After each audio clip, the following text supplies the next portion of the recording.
에이. 하늘 낮은 곳에서 이야기를 한다네. 하늘 낮은 곳에서 노래를 부른다네. 하늘 낮은 곳에서 글을 쓴다네. 하늘 낮은 곳에서 이야기한다네.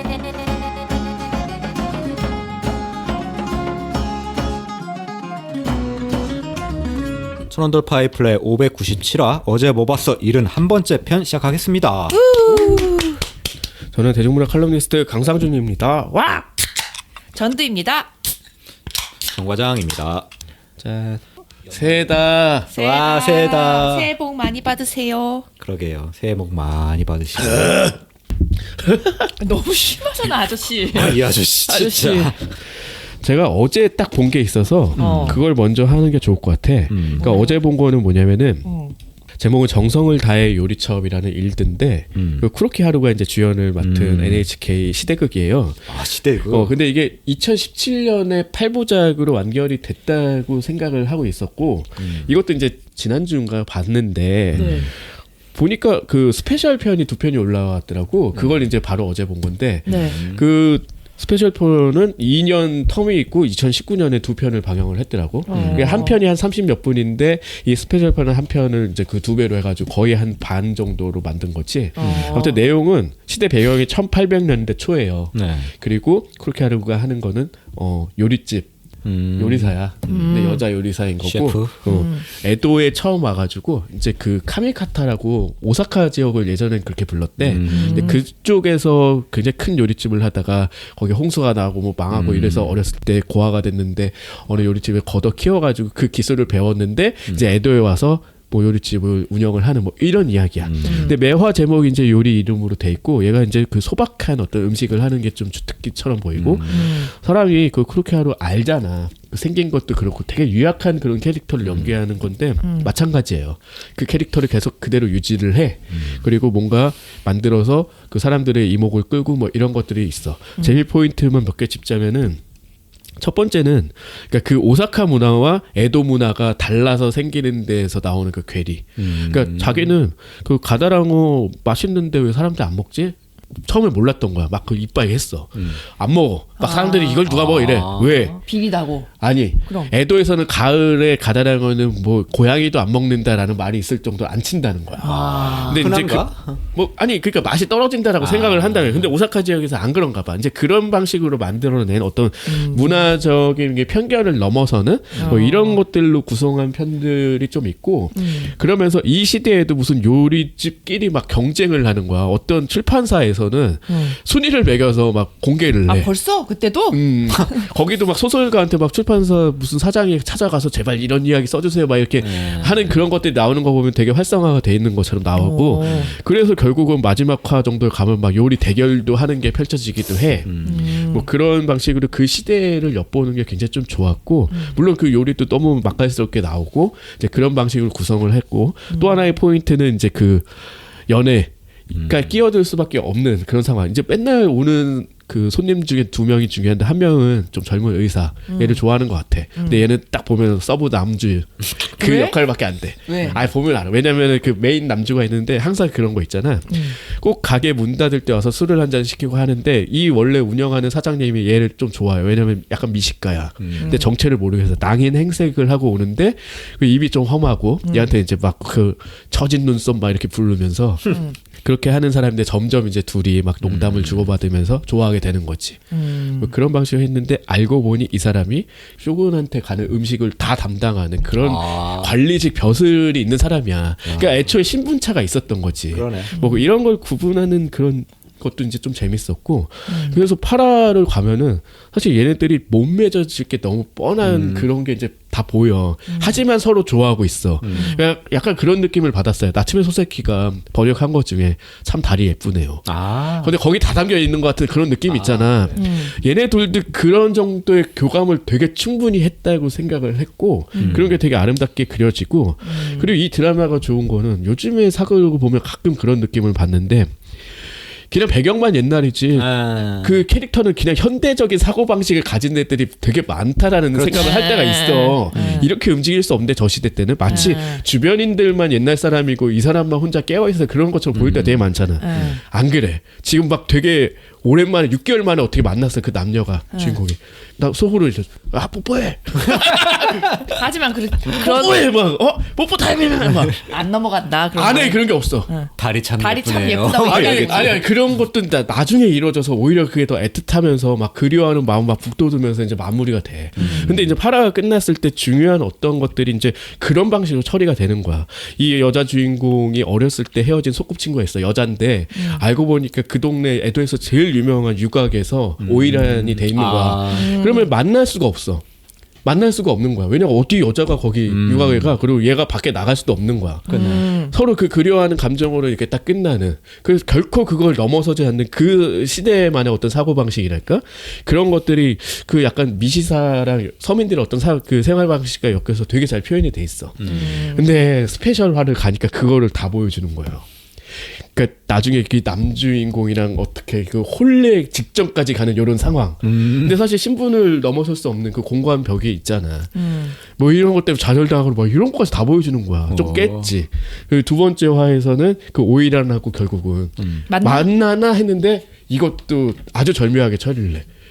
그러니까 둘이서 장진문 하나 딱 앞에 두고 대화는 나누는데 결국 얼굴은 못 보는 약간 이런. 아이고 애틋하게 끝나네. 아무튼 그러면서도 거기에 요리 대결도 담아냈지. 그 에도 요리라는 거 어떤 방식으로 그때 만들었고 또 그 사람들이 뭘 즐겨 먹었고 이제 그 시대만 해도 우리 뭐 전국 시대 이런 작품을 보면 맨날 뭐 짠지 하나요. 맨날 밥만 처먹잖아.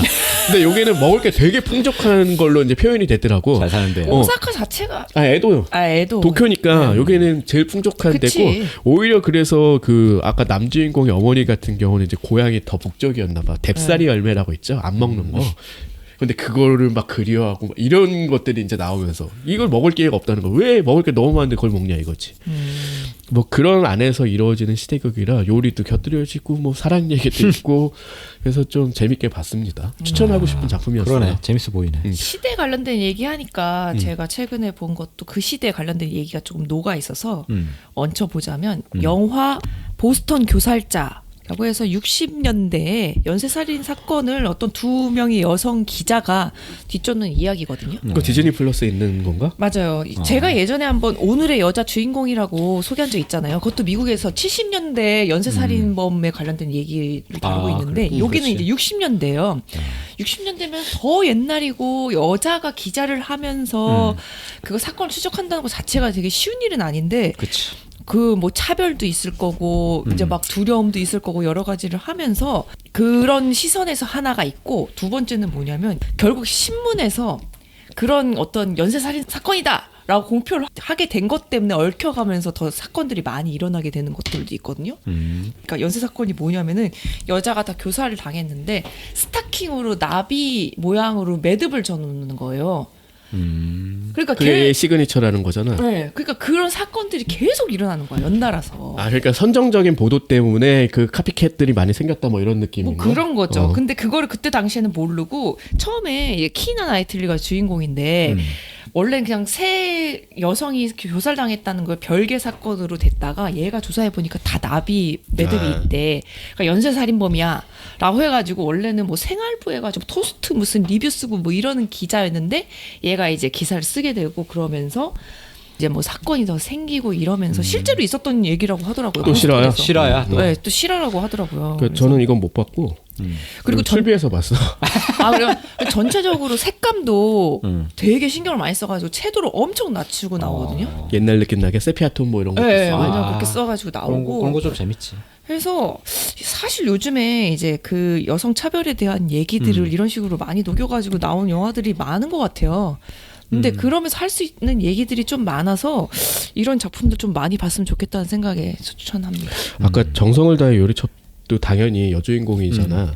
거기서 굉장히 신박한 여성 차별이 나오거든요. 뭐예요? 그러니까 어디 여자가 해준 밥을 내 돈을 내고 먹냐고. 뭔 소리야? 그러니까 집에서나 해먹는 밥을 여자가 하는 거지 밖에서 하는 거는 남자들이 해야 된다라고 생각하는 사람이 나오는 거야.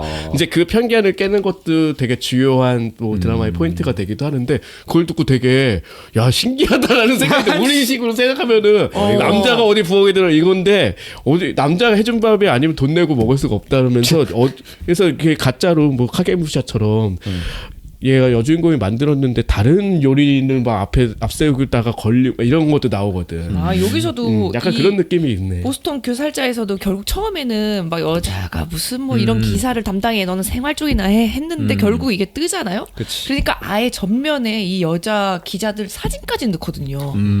그럼 이 사람들은 사실 위험해지는 거잖아요. 그럼에도 불구하고 이렇게 신문사 입장에서는 또 팔아먹으려고 이용해 먹기도 하고 뭐 이런 얘기들도 많이 나오거든요. 그치. 차별에 이기려면 그 당시로서는 그냥 능력으로 이기는 수밖에 없었지. 네. 그러니까 지금 보면은 되게 이상하다라고 이제 생각이 드는 그런 부분들이잖아 지금 말하면서. 네, 맞아요. 그러니까 분명히 지금 이 시점에도 그게 깨지지 않아서 이걸 혁파하기 위해서 페미니즘 운동이 있는 거고 아마 조금 더 지나면은 그땐 그랬었지 하면서 웃는 날이 오지 않을까? 그렇죠. 라는 생각을 요즘에 되게 많이 하고 있어요. 네. 그렇게 시위에 나가는 사람 중에 유독 20, 30대 남성이 부족하다라는 거는 그러니까 여성이 많다라는 얘기만 언론에서 많이 부각이 됐잖아. 근데 생각해보면 젊은 사람들이 원래 시위에 많이 나가. 그게 맞아. 어느 시대나 마찬가지. 그러니까 이거는 뭐가 이상한 거냐면은 왜 젊은 남성들은 시위에 안 나갈까로 봐야 되는 거거든. 근데 그런 방식으로 접근하지는 않는 것 같아 언론이. 아무튼 뭐 그런 날이 왔으면 좋겠네요. 여성들이 분연히 일어나서. 근데 그래서 요즘에 역할을 많이 하고 있는 그쵸. 게 어제 보니까 이제 드디어 농민들의 아. 트랙터가 어디를 넘었다. 남태령 대첩. 네, 그래서 그런 것도 결국 연대하지 않으면 만들어낼 수 없는 그런 드라마틱한 광경을 여성들 스스로가 만들어낸 데서 정말 큰 감동을 먹고 뭐 반성도 하게 되고 뭐 진짜 지지하게 될 수밖에 없는 그런 상황들 이런 작품들이 만들어진 이유가 다 그런 것 때문일 거야. 네. 이 사건이 재밌고 이야기가 재밌는 것도 있겠지만 그 웅변하는 바를 더 드러내기 위해서 여주인공을 네. 앞세우고 그 부조리한 시대상을 고발하기도 하고 그걸 전시하기도 하고 뭐 그런 일련의 흐름들을 우리가 감지해야 되는 거는 우리 시대의 문제가 무엇인지 그리고 우리가 극복해야 될 건 무엇인지 뭐 이런 거를 이 창작자들이 계속 표현하고 뭐 그런 결과라고 생각을 해요. 맞아요. 그래서 저도 이걸 보면서 그 시대보다는 지금 나아졌지만 그래도 아직까지는 조금 껄끄러운 것들이 그치? 있잖아요. 예. 난 다 해결됐다고 말한 게 예, 아니라 그러니까요. 그래서 그런 거를 생각하면서 보니까 굉장히 좀 잘 만든 작품이다라는 생각이 들었어요. 네. 뭐든지 좀 나아가야 되는 그런 거고 사실 그런 면에서 따지면 저도 옛날 과거 시대사를 다룬 게 있어서 네. 소개하자면 이 기타로 탄생 개개개의 수수께끼란 그 애니메이션 영화가 있어요. 미즈키 시게루. 맞아요. 원작인 거죠? 네, 원작을 다룬 건데 이제 이게 미즈키 시게루 탄생 100주년 기념작이라고 하더라고요. 요나고가 그 맞아요. 고향 아니에요? 맞아요. 요나고. 거기 요괴 뭐 이런 거 요괴 있고. 미술, 요괴 가셨어요? 박물 전 가봤죠. 재밌어요 거기도. 사구도 있고. 음. 근데 어쨌든 요거는 배경이 애니판 그 개개개의 기타로 6기의 극장판이래요. 그래서 그거 내용이 어느 정도 좀 있나 봐요. 근데 저는 뭐 애니까지는 잘 모르겠고 그냥 요 내용 자체로도 완결성이 있기 때문에 특히 요 개개개 기타로 미즈키 시게루 유명한 요괴만 한데 요 개개개가 그 기괴한 웃음소리를 표현했다라는 걸 요번에 처음 알았어요. 이거 보고서.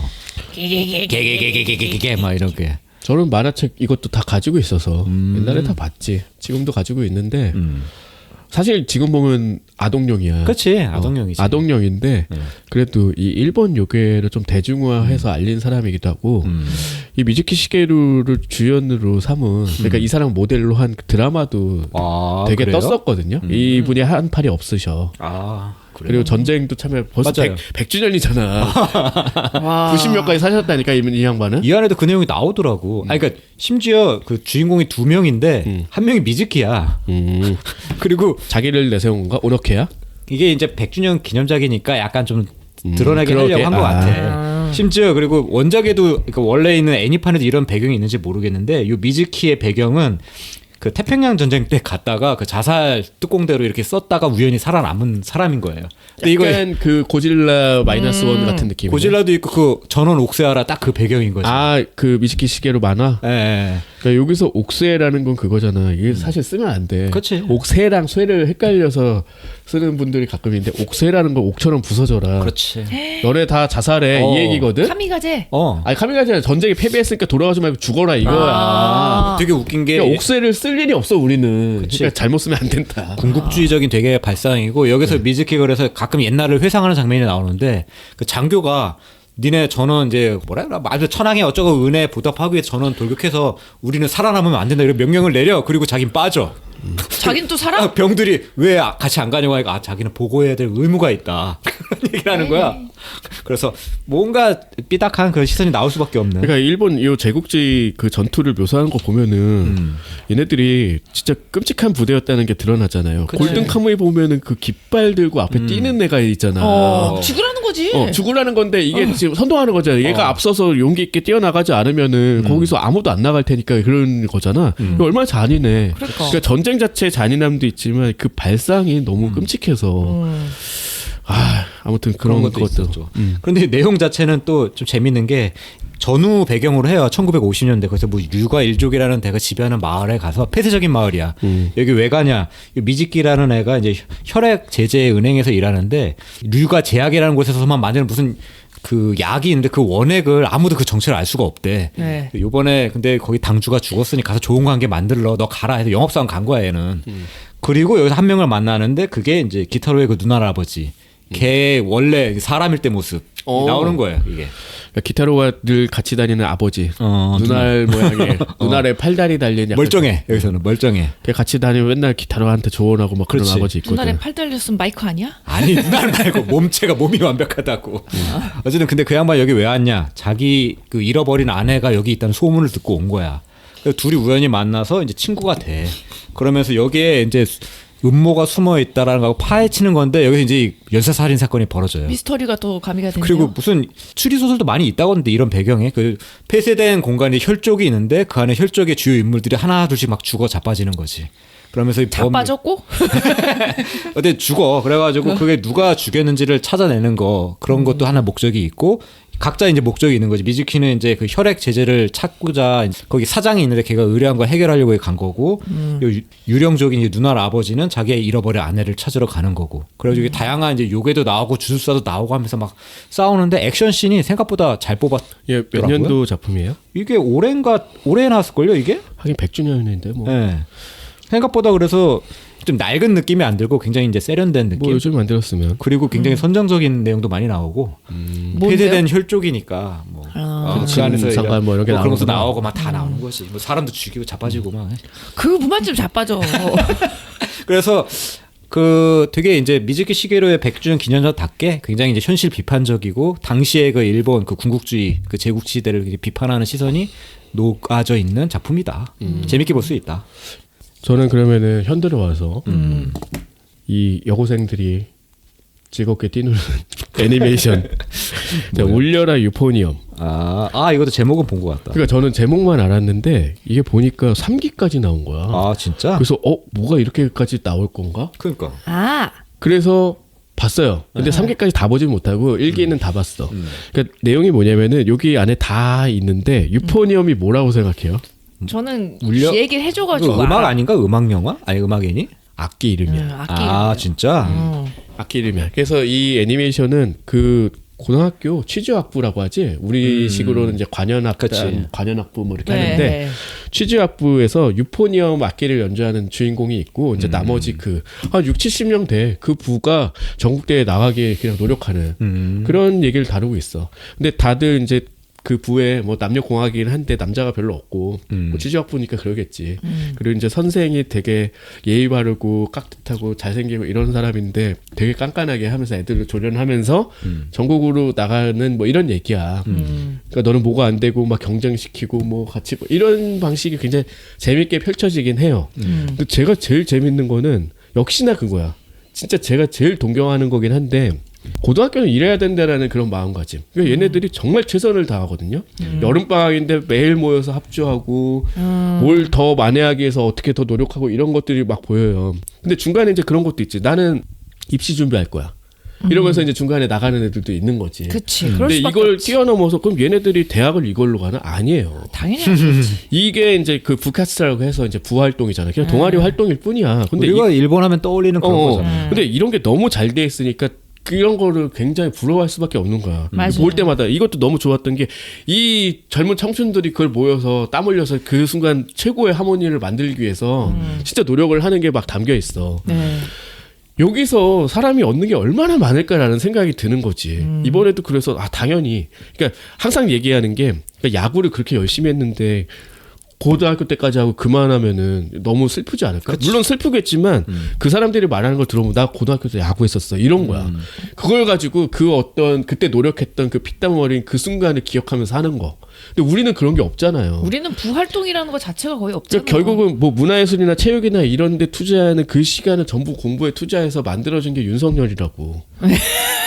뭐 어쨌든 우리는 부활동이 대부분 엘리트 체육이고 막 그러니까 그렇긴 하죠. 그렇죠. 그렇게 만들어 이번에도 이제 우리가 개헌과 이 탄핵과 이런 걸 거치면서 이 교육이 전반적으로 이런 방식으로 좀 바뀌어야 되지 않나라는 생각을 진짜 많이 했거든요. 그러니까 이 작품은 그런 어떤 막 열혈의 느낌을 막 전면으로 내세우지는 않지만 그게 막 온전히 느껴지는 그런 애니메이션이고 여고생 애들이 많으니까 맨날 울고 막 기뻐도 울고 슬퍼도 울고 막 분해서 울고 막 이런 것들 서로 간에 또 관계가 뭐 어그러지 뭐 이런 것 때문에 막 그런 얘기들인데도 불구하고 느끼는 바가 그래서 더 많았던 것 같아. 공부 잘해서 서울대 가고 그럼 뭐해?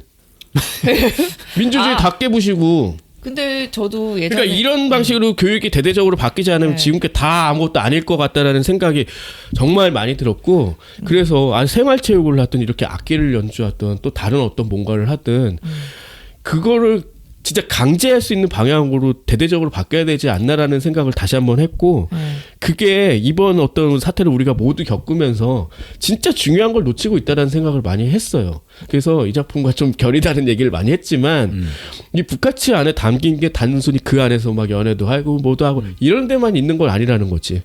정말 중요한 걸 우리가 잊고 있진 않나 한번 다시 생각해보고 10대 이런데 정말 열심히 해서 평생에 어떤 걸친 자양분을 삼을 수 있다라는 거 그런 환경을 이제부터라도 우리들이 좀 만들어줘야 되지 않나.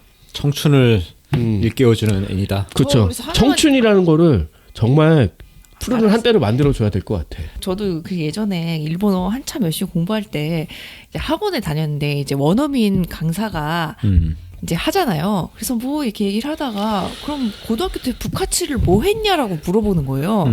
아 자기는 뭐 테니스 했었다 막 뭐 했었다 하는데 어떤 운동을 했었냐라고 정확하게 찝어서 물어보는 거예요. 그래서 근데 거기는 한국 사람들이 전부 다 우리는 운동을 하는 게 의무가 아니에요. 그래서 아무도 안 했다는 거예요. 진짜. 그래서 다 같이 입시 공부하느라고 부활동을 안 했다라고 얘기하면서 되게 멋쩍었던 아니 근데 기억이 자기가 있었어요. 좋아서 운동을 할 수도 있는 거죠. 근데 그러면은 우리는 그걸로 대학을 진학하거나 그걸 업으로 삼는 걸 생각하잖아. 운동을 하면은. 근데 그러지 않아도 누구나 해야지 좋잖아. 일본에 야구 선수가 많은 거는 야구를 하는 학교가 거의 대부분이기 때문인 거고. 그리고 수영을 굉장히 잘했던 것도 수영이 모든 학생들이 배우는 과목이기 때문에 잘하는 것도 있어. 근데 우리는 못하잖아. 할 수 있는 엘리트들만 이렇게 키우잖아. 언제까지 그렇게 교육을 해야 되나. 그런 어떤 근원적인 질문에 대한 답이 울려라 유포니엄에 담겨 있다. 아니 그래서 저도 그러니까 그런 질문을 받았을 때 서로 당한 거예요. 운동을 안 해요? 라고 물어보고 체육 시간 있는데요? 아니 근데 체육 시간이 있는데도 심지어 고3 되면 체육도 안 해요 라고 말하고 있는 거예요. 우리는 아 진짜? 우린 했는데? 안 했어요. 안 했지. 자습시키지. 자습하지. 아 자습해도 우린 다 했는데 왜 그래서 다르네? 이게 지방은 그렇구나. 그래서 되게 이게 올바른 거야. 이상한 서울놈들이 씨. 아니 그래서 진짜 우리나라는 너무 교육이 한 군데로만 치우쳐가지고 가고 있구나라는 생각을 저도 그때 처음 했었던 기억이 조금 있어서 괜히 얹어봤습니다. 그리고 최근에 제가 조금 보고 있는 애니메이션 사사키와 피짱. 저는 이거 몰랐는데 일본 라노벨 원작이더라고요. 근데 이거 줄거리만 봐도 라노베드인데? 딱 봐도. 그래서 저는 그걸 모르고 처음에 봤다가 제가 보게 된 이유는 뭐였냐면 너무 그냥 평범한 직장인인 사사키가 그냥 약간 일상 만화라고 생각했구나. 네, 일상만화로 생각했어요. 왜냐면 그래서 펫샵에서 자기가 돈을 막 많이 버는 스타일이 아니야. 이 사람은 막 되게 그냥 막 진급해가지고 성공하고 싶고 이런 타입이 아니라 어느 조그마한 상사 다니는데 그냥 어느 정도 월급 벌면은 소소한 재미로 뭐 그냥 하고 그냥 그렇게 사는 사람인 약간 거예요. 초식남 스타일. 네, 그냥 그런 사람인데 강아지 고양이 너무 좋아해. 근데 키우고 싶은데 약간 그 돈도 많이 들잖아요. 그래서 어쨌든 펫샵에 구경 갔다가 그 문조 한 마리가 너무 귀여워가지고 걔를 이제 사게 된 거예요. 근데 얘가 알고 보니까 이 세계 출신의 현자였던 거야. 그 여기 이제 환생을 한 거죠. 문조로. 그래서 집에 오자마자 막 말을 해. 나는 막 이 세계 현자다. 그래서 당연히 마법도 부리나? 당연하죠. 근데 얘가 이제 문조이기 때문에 할 수 있는 이제 한계가 조금 있는데 텔레포트는 확실하게 하는데 문조 주제. 텔레포트는 확실해. 근데 이제 얘가 그래서 자꾸 이 사사키한테 마법을 가르쳐 줘요. 사사키는 마법을 다른 건 잘하는데 텔레포트만 못해. 뭐야 또? 그래서 이제 서로 이제 보완이 되네. 보완을 하면서 얘가 이제 뭘 하냐? 이 세계 가가지고 여기 현재 시대에 있는 물건들을 파는 거죠. 뭐야 또 갑자기 이거는? 이 되게 세계는 재밌는 것 같아. 판타지잖아요. 그치. 판타지 세상에 없는 물건이 뭐 있어? 뭐 워키토키 막 이런 거. 아니 그 뭐야 리제로 같은 거 봐도 막 핸드폰 같은 거 되게 중요한 그런 물품 네, 하잖아. 뭐. 너 여기다 담아놓을 수 있어 하고 사진 찍어가지고 보여주는. 네, 막 그런 거를 갖다가 파는데 이제 한정된 수량으로 왜냐면은 막 뭘 이만큼씩 끌고 갈 수는 없으니까. 한정판. 예, 그래서 막 배낭에다 짊어지고 가가지고 맨날 그걸 팔아요. 그러면서 이제 그걸로 번 돈을 거기 안에 이제 결국 레스토랑까지 사려가지고 거기서 이제 음식도 막 자기가 막 카레 가르쳐주면 그거 요리사가 해가지고 먹고 주 배경이 이 세계인 거예요? 그거 왔다 갔다 왔다 갔다 해요. 하는 것 같아. 그래서 돈 벌어가지고 맛있는 것도 해 먹고 이 문조도 자기가 되게 먹고 싶은 무슨 뭐 고급 고기가 있대. 그거를 먹고 싶어가지고. 세주제 씨. 그래서 육식이었어? 아 원래 벌레 먹지 참. 그래서 되게 슬로우 라이프로 진행이 된다. 아, 되게 재밌다. 라고 했는데 중간부터 갑자기 이제 현 생에도 이 능력자라는 존재들이 있다는 거예요. 아, 너무 일본 소년 만화 스타일로 가는데. 아 근데 재미는 있어 보이는데? 아니 그래서 갑자기 이 상사에서 일하던 사람이 이제 국가의 무슨 비밀 조직 같은데 이직을 하게 되는 거야. 아 이제 약간 국가적으로 확장이 되면서 좀. 왜냐면 얘가 마법을 쓰는 걸 누구한테 들켰거든. 아 그러니까 혼자만의 어떤 비밀스러운 이게 깨지면서 재미가 좀 덜해지는구나. 네, 그러면서 이제 현생에서는 이 능력자랑 거의 배틀물로 가기 시작하고 또 이 세계에서는 또 전쟁에 휘말리면서 막 뭘 해야 되고 막 이런 게 너무 복잡하게 퍼지다 보니까 제가 생각했던 처음에 약간 이런 소소한 재미랑은 조금 벌어져가지고 그 전개가 되게 급작스럽나요? 그러니까 네, 아, 그래요? 되게 엄청 빨라요. 급발진이요. 좀 빨라요. 그래서 내가 원한 건 이게 아니었는데라고 해가지고 처음보단 지금 흥미를 잃어가지고 다는 보지 못했는데 몇 편이에요? 몰라요. 12편 정도 되지 12편 않았어요? 정도 되는 것 아 같아요. 그거밖에 안 돼? 근데 중간에 그렇게 많이 변한다고? 네, 엄청 많이 변해요. 그러니까 급발진인가 보다. 그래서 이 라노벨은 진짜 이 설정이 엄청나게 퍼뜨리지 않으면 안 되는 건가 보구나라는 생각에 지금은 조금 흥미를 좀 잃히는데 앞에 초반에 너무 재밌어서 그 부분만이라도 보시라고 추천드립니다. 네. 자, 그러면 저는 만화 하나를 한번 얘기해 볼게요. 이거 동경 1일이라고 하는 만화고요. 이게 3권 완결입니다. 짧습니다. 그리고 마츠모토 타이유의 만화에 대한 만화입니다. 보니까 이거 나도 가지고 있지롱. 강 기자도 이미 본 것 같더라고요. 집에 있지롱. 뭐 내용은 그 대형 만화 출판사에 다니던 주인공 시오자와라고 하는 편집자가 있는데 이 양반이 이제 사직하고 자신만의 만화 잡지를 만들려고 하는 그런 내용이에요. 이 양반이 처음에는 사직을 하고 별 생각이 없었던 것 같은데 나중에 이제 다른 만화가 에피소드가 있어가지고 그 양반이 임팩트 있는 말을 해주더라고요. 사람은 누구나 언젠가는 죽는다고 하더라. 이 얘기를 듣더니 각성. 냉동버섯? 냉동버섯? 퇴직하고 나서 제일 처음에 한 행동이 자기가 이제까지 갖고 있던 만화책을 다 버리는 걸로 해. 그러다 이제 그걸 물려. 그렇지. 그러면서 이제 내가 만화를 진짜 좋아하는구나라고 이제 해서 근데 이 사람이 이제 결혼도 안 하고 뭐 그냥 아예 만화에만 빠져 사는 거 약간 경어 쓰는 그런 캐릭터 있잖아. 그냥 예의 바르고 얌전하고 그런 사람. 그래서 자기가 진짜 만들고 싶은 잡지를 만들기 위해서 막 그 예전에 자기가 좋아했던 그 작가들 하나씩 찾아가면서 만나고 뭐 그 에피소드를 담아낸 그런 작품이야. 그게 되게 소소하고 재미있는데 느낌이 그 중세를 찍자는 약간 비슷하잖아요. 근데 중세를 찍자는 뭔가 에너지틱하잖아. 와 해서 한번 해보고 싶다 막 이런 느낌인데 이거는 그렇게까지 의아는 아닌데 이게 조용한 불길이라고 해야 될까? 그러니까 꾸준히 자기가 할 일을 하는 그런 스타일의 편집자고 되게 뭐 이제 차근차근히 올라가는 그런 느낌이고 그리고 워낙 마츠모토 타이오는 대가죠. 그림이 너무 좋아. 대가지. 그 대가와 중세를 찍자의 어떤 작품을 비교하는 건 좀 그렇고 이제 결이 다른 어떤 그런 느낌은 있어. 그래서 이미 이제 만화가의 길에서 벗어난 사람들을 그치. 좀 많이 만나잖아. 근데 네. 다시 그려주십시오. 예전에 이런 거 좋았습니다. 이러면서. 경비원 하는 작가도 있었고 그리고 이제 매너리즘에 빠진 중견 작가에서 그 대머리 아저씨 뭐 이름이 기억이 안 나는데 제일 많이 나온 사람이 되게 뚱뚱한 그 사람이에요. 그 사람이. 그 사람이야? 매너리즘에 빠져가지고 그냥 자기 그리는데 얘 시호자가 얘기하잖아요. 지금 당신이 원래 그리던 거에 비해서 핵심이 빠져 뭐라고 막 되게 쓴소리 하니까 꺼져 그래서 막 했는데 그래놓고 나중에 띵 해가지고 나중에는 그리고. 하는 거고 그리고 말 안 듣는 그 4차원 작가 있는데 얘가 어떻게 보면 중세를 찍자에서 걔 주인공 캐릭터인 걔 느낌의 포지션인 것 같고 요 4차원 작가는 요 편집자랑만 일하겠다고 계속 얘기해서 현재의 편집자 되게 힘들게 하는 그런 애도 있었고 그리고 뭐 만년 어시스트도 있었고 저는 근데 여기서 좀 기억에 남았던 게 요 사람이 그만둔 이유가 그런 게 있었거든요. 자기가 만든 잡지가 있는데 나중에 그게 망해가지고 결국 책임을 지듯이 이제 회사를 나온 거였거든요. 이 양반이. 근데 그 얘를 결국 나가게 한 그 대표이사 같은 애가 있어요. 그 편집장이었나? 근데 걔가 알고 보니까 얘랑 동기더라고 입사 동기. 그랬는데 이제 나중에 회의를 하는데 다들 말을 못 하는 거야. 왜냐면 얘가 되게 착하고 올곧고 만화밖에 모르는 애라서 이 잡지는 안 될 것 같은데 얘한테 그만 그걸 폐간해야 된다고 말을 못하는 거야. 주위에 있는 편집자들이. 근데 이 대표이사가 자기가 그냥 얘기하는 거야. 이거 안 될 것 같다. 그만두자. 자기가 이제 모든 거를 이제 뒤집어 쓰는 그런 느낌으로 가더라고. 근데 나중에 보면은 은은하게 응원을 하고 있어. 보면서 얘 잡지 나온 거 다 챙겨보고 그러면서. 그 그런 거 나쁜 보면서. 역할을 자기가 그치. 하고서는 얘가 항상 그런 얘기를 하더라고. 자기 동기는 만화에 되게 해박하고 그래가 자기는 항상 자격지심이 있었다. 그런 얘기를 하면서 하지만 자기 나름대로의 역할을 책을 위해서 하고 있었다. 뭐 그런 것도 나와가지고 좀 그림체도 굉장히 다르고 저는 솔직히 익숙하지 않았거든요. 마츠모토 타이오의 이 그림체가. 저는 마츠모토 타이오 작품 국내에서 나온 거를 다 가지고 있어요. 핑퐁이랑 뭐 그런 거 전부 다. 하나도 빠짐없이. 그 정도로 좋아하는 작가고 화집도 있어.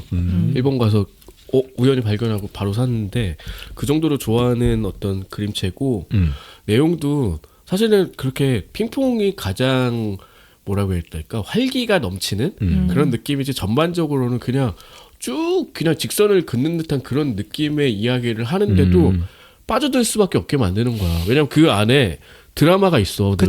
근데 드라마가 뭐 기복이 꼭 있어야만 만들어지는 건 아니구나 라는 그런 거를 담아낼 줄 아는 사람이고 이 사람이 진짜 대가인 거는 다 알 줄 아는 것 같아. 다 알 줄 아는데 자기만의 스타일이 있는 거야. 그거 그대로 유지하는 거. 이게 어떻게 보면 이 작품은 딱 그거예요. 나의 곤조를 보여주겠다. 그러니까 스스로에 대한 어떤 뭐 긍지랄까 이런 것들이 그대로 느껴지는 만화라고 나 생각을 그치, 했어. 그게 맞다 틀리다는 얘기가 아니라 그 한 사람의 일면을 끈질기게 추격해서 보여주더라고. 아니, 그러니까 나는 원래 이런 거야.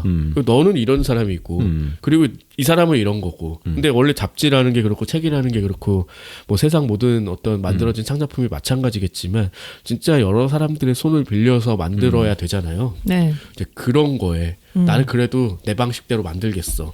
안 팔려? 돼. 뭐 그런 느낌을 늘 담아내죠. 그래서 마츠모토 타이오의 모든 작품을 보면은 뭔가 복고적인 느낌 같은 게 있어. 맞아요. 그렇다 촌스럽다는 게 아니야. 그러니까 뭔가 그때 어디다 두고 온 뭔가가 생각나게 만드는 듯한 그런 느낌? 그래서 그걸 찾으러 가야겠다? 약간 그런 느낌을 담아낼 줄 아는 진짜 대가라고 생각해요. 전체적으로 해서 여운이 굉장히 길게 남는 그런 느낌이 있었고 그 그림 한 컷 한 컷이 정말 예술이야. 근데 동경 11이라는 뜻이 뭐예요? 이게 도쿄 히비. 그러니까 매일매일 뭐 이런 거야.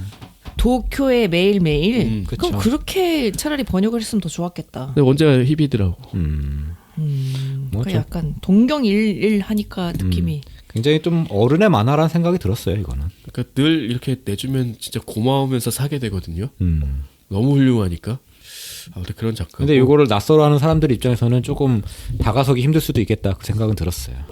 그리고 쿠팡플레이의 오리지널 작품이죠. 가족 계획. 제목은 되게 평범한데 김곡 김선 감독의 6부작 드라마예요. 6부작. 네. 그 내용은 사실 좀 시시껄렁하게 느껴질 수도 있을 것 같아. 많이 있는 설정이라. 그러니까 뭐 국가에서 비밀리에 애들 모아다가 무슨 전투요원 비슷하게 다 키웠어. 그런 내용이야. 근데 마녀잖아 마녀. 근데 탈출을 했어. 어렸을 때. 마녀네. 마녀네. 그게 이제 그 유승범, 배두나 그리고 이제 그 백윤식이야. 아, 백윤식도 나와 여기. 백윤식도 나와. 애들이라며. 컸지 이제. 커서 이제 그때 탈출할 때 또 애들 둘 또 쌍둥이를 또 데리고 나왔어. 애기.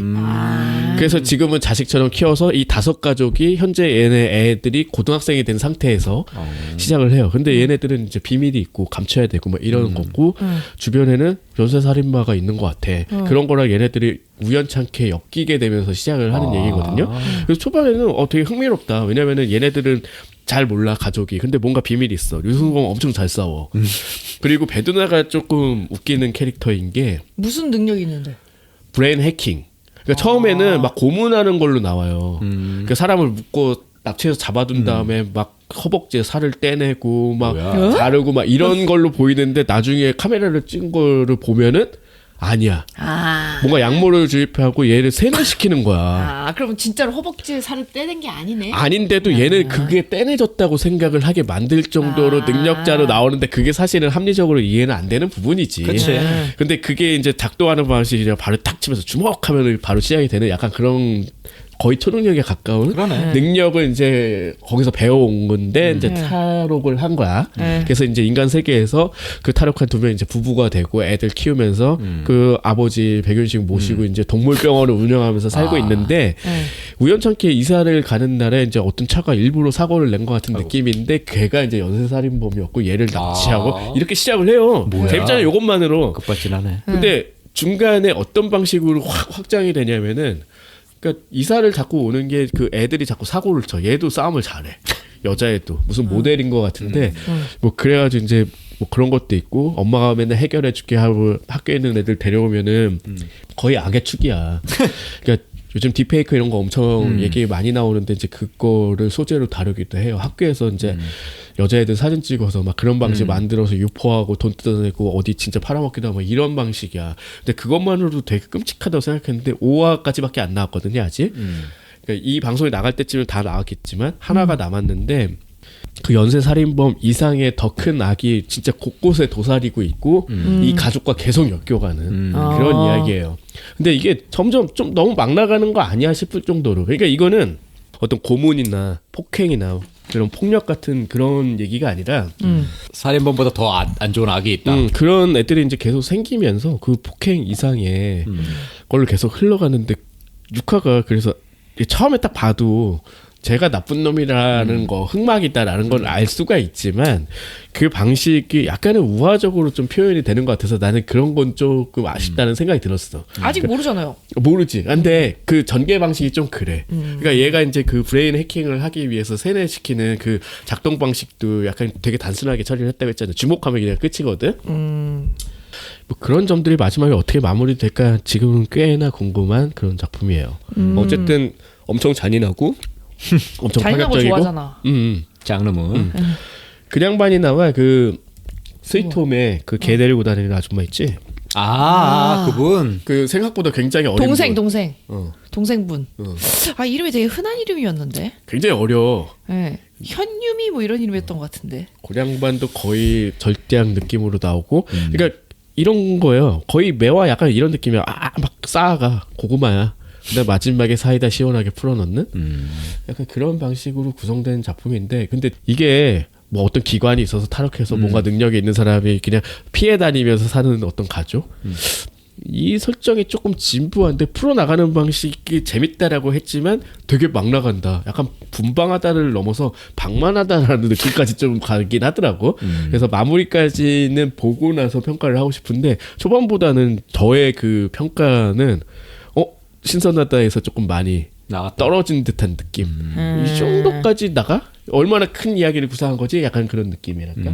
그런 드라마도 있답니다. 쿠팡 플레이를 예. 잘 안 보셔서 얼마나 아니, 많이 볼 보- 거예요, 근데 쿠팡 플레이 말고 그러니까 그 쿠팡 쓰는 사람들 그거 많이 쓰니까.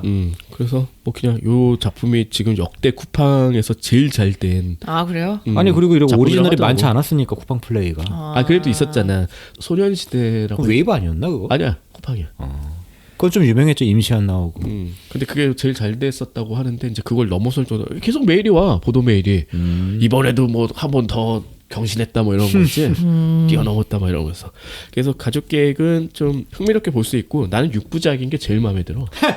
근데 마음에 안 드는 거는 일주일에 한 편씩 올라온다라는 거. 아 요즘에 이제 그런 거 힘들어요. 근데 한 편 볼만 하더라고. 뭐 일주일에 올라와도 상관이 있나? 뭐 올라오는 거 다 볼 수도 없고. 그러니까 보면 안 돼. 어쨌든- 하나 올라왔을 때. 어쨌든 이 가족이 막 뭉쳐서 뭘 하는 그런 소소한 이야기로 봤지만 그게 아니다라는 거 이걸 어떻게 평가해야 될지는 마지막 편까지 보고 한번 또 이야기할 기회가 있었으면 좋겠네요. 네. 아까 얘기 중에 그 스위트홈에 나왔던 그분은 제 봄이 엄마였잖아요. 김국희 씨. 아 맞아. 김국희 씨가 열연을 하십니다. 네. 우리 동생. 동생이지 한참 동생이야. 자 오늘 한 작품 정리해 볼게요. 자 일드 정성을 다해 요리첩, 영화 보스턴 교살자, 그리고 극장판 애니 키타로 탄생 개그계 수수께끼, 애니메이션 울려라 유포니엄, 사사키와 핏장, 그리고 만화 동경 1일, 마지막으로 쿠팡 플레이 드라마 가족 계획까지 네, 많이 얘기해봤습니다. 마음에 드는 거 골라 보시면 되겠네요. 네. 얘기다 안 하는 게 보니- 더 많어. 엄청 이거 다 하면은 90분 걸려. 예. 그러니까요. 우리 밥 먹어야 돼서. 그럼 이만. 자 여러분 새해 복 많이 받으시고요. 자 맞춰볼까요? A보다 반음 낮은 곳에 숨어 있는 대중문화의 모든 것 천원 돌파. 실패.